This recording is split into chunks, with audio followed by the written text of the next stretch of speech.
Hello there, welcome back to the Ogre, the old Git Reacts, Reviews and Off Times Reminiscences. Today we're doing a bit of a blast from the past. Moon. Moon have been going quite a while, and there's a fair bit of output. A lot of it's just remastered and repeated stuff, but nonetheless, there is a fair bit of Moon stuff about. But I always go back to the original, I think this is the original EP. That's the first one I heard of theirs anyway, and I'm pretty sure from their discography this is the first demo or release from Moon, and it is a perennial delight for me. I could listen to it again and again and again and again and again. It never gets boring. Well, do I need to say anything else? No, I don't. Let's just crack on and listen to it, shall we? Yeah.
Try to think about what at the time I first listened to it, because it grabbed me straight away. Why I was drawn to it, and I don't know really. It was everything about it just drew me to it. But I seem to remember the bonkers kick drum sound. So it must be electronic, but it's as if when he's programming his drums, he just left his finger on the kick drum and forgot to take it off on this particular portion, at any rate. But the other thing is, it's like black metal shrouded in silk. There's a smoothness and a richness, an opulence near, maybe of in the sound, courtesy of the synths really, but it is sort of black metal that if you went to somebody, listen to this black metal record I've got, and they said, fuck off, I don't like black metal, you're never going to get me to listen to black metal. This would be the sort of black metal you could, a bit like Mary Poppins, a spoonful of sugar, you could sort of get them to swallow it, so they don't realise that there's extremity in this. But as I say, there's a silkiness to it which sort of lets it slip into the unwary ear before they know what's happening.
as I reacquaint myself with this track, because I've not listened to it for quite a long time, I still find it as refreshing and as invigorating as the first time I listened to it. And revisitation is it gives you a chance to contemplate a little bit more about it, I suppose. But a thought that has just sprung to mind is, if you have the talent, you don't need to be a virtuoso to give a sound that sounds far more involved holistically than it does with the individual elements. So the drums are now just on berserker mode and set to stun, and but the guitar riffs and motifs are fairly simplistic and repetitive, and the keyboards, at the moment are forming a supporting choir. But there's nothing here that you need to have studied for years how to play something to make the sound, that make the music, but nonetheless it does sound far more accomplished musically than it in fact is. And I suppose that's probably down to the composition and the talent of the artiste in making it sound so. But it's not, there's nothing contrived about it. It is quite a pure, innocent, in inverted commas, approach to black metal, and I, for one, love it.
There's a richness, a deep richness to this music and the whole EP. I mean, you virtually sink into it when you listen to it. You could lay on a wooden plank and feel like you were on the softest, featheriest, downiest of mattresses. You just sink into it, and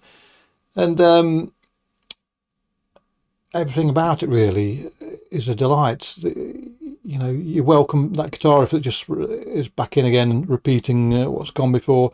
You welcome it back with open arms, because it's such a delight to the ears to be assailed by. And I think just thinking about this, listening again, was that it's not I mean, with a name like Moon, you might sort of start thinking that this airs towards space black metal, which it isn't, but you could be mistaken for it to a degree. Some of my favourite, if you will, space black metal music isn't that far away removed from this, but the thing that sort of takes it back from that as a descriptor, not that there's a particularly formal way of saying something is space black metal, but the thing that does take it away from me is that there's spirituality here, not necessarily religious, but the sense of the other side. You know, you've got a Rafie like figure on the album cover, and so it's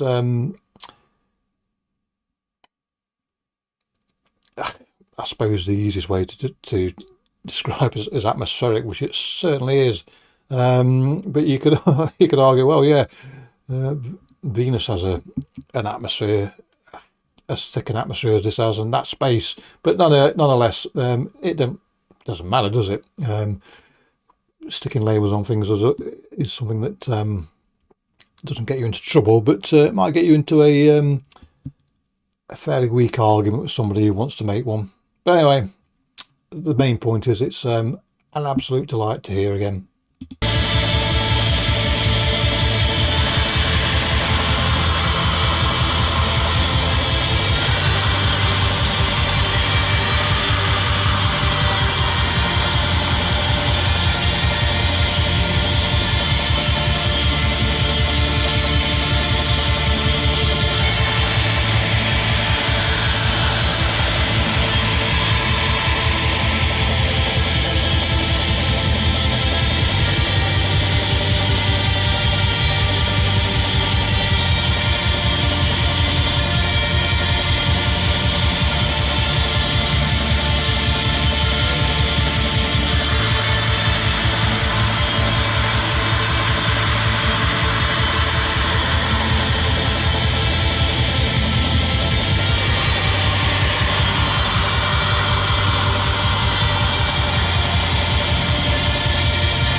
I shall let it run to the end after this, but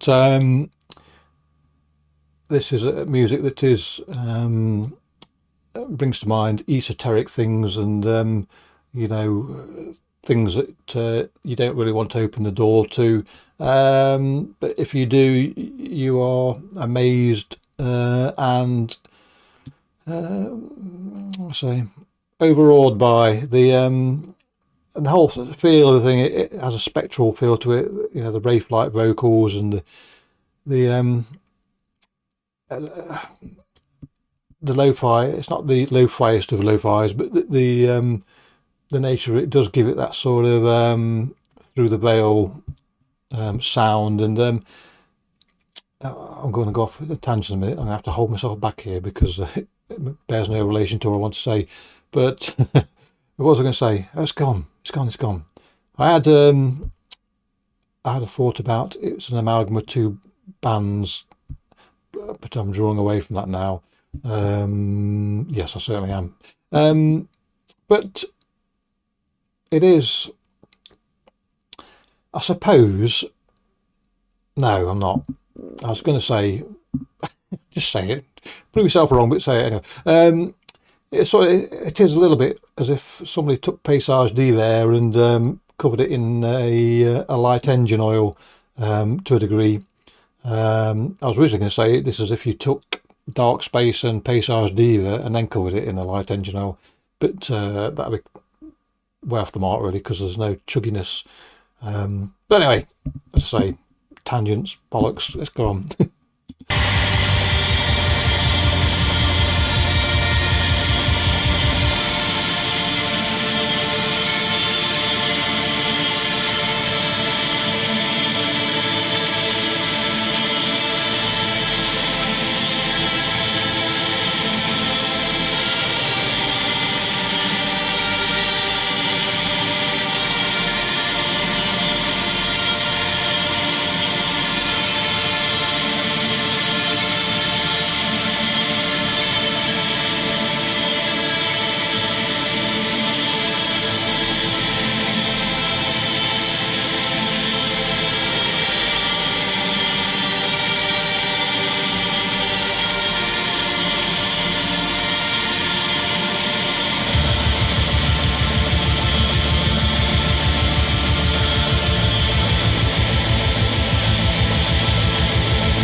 So there you go. If you look up into the sky and see a cloud with a 9 on it, that's where I am.